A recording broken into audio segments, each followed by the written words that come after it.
Hi guys, so if you hear, before I begin, if you hear any noises in the background, that is my son watching TV. He's home today because he's actually not feeling well and he's watching Hot Wheels on YouTube, so that's what that noise is. I apologize ahead of time. Getting right into it, as you can see in the video, the first half I'm pretty much just like working on adding little details like the ears, working on the inside of the head cap. Sorry if I keep going out of frame as well.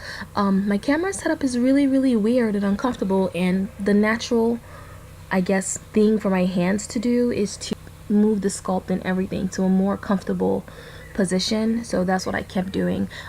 Anyway, so I'm working on the head cap, filling in some gaps, sanding, carving, adding clay, test stringing, then doing the whole thing again. This is basically the refinement part of the sculpt. The sculpting is pretty much complete right now. I'm just tweaking things to make sure that, you know, to get things looking a certain kind of way before I can move on. So let's see, cost. So far this doll has cost me about $25. I'm not including the sculpting materials and the X-Acto knife because I've had that for years, but the clay cost me like $18, and then the aluminum foil was $1. I went to Walmart, I got some beads for the inside of, for the eyes. I got I'm not sure what size the beads were, but they were some pretty sizable beads for the eyes. And the measuring spoon, well, I'm not counting the measuring spoon because I already had those, but if you were to buy the measuring spoon, that would be like $1 or so. And I still have a whole bunch of Ladol clay left. I have about 1/4 pack of Ladol clay that I haven't used, and then I have about 1/4 pack of Ladol clay that's basically repurposed clay. So anytime I shave, I carve things down, I save the clay.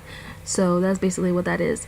I'm still working on refinement as we speak because one leg is forever longer than the other, but it's a really boring process, so I'm not going to keep recording that. Now here's a slideshow of what the doll looks like right now and what she actually, it's changed a little bit, but here's what it looked like at the time of recording the video. She poses really well. I'm really satisfied with how the doll works at the moment. I have absolutely no complaints.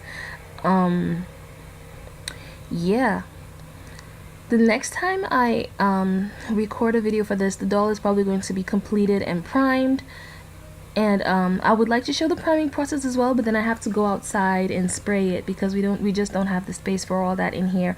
I hate the fact that I said I was going to show you guys the entire process, but then I ended up having to keep moving away when I sand and when I carve and all that stuff because I can't afford to ruin what I have right now in terms of equipment. This is the last sculpting video that I'm going to put up for the time being.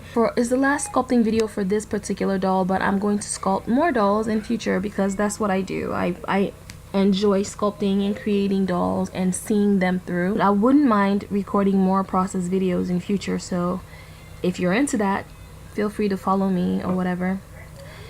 That's pretty much all I have today. Look out for the I guess finishing video, the last one with the doll primed.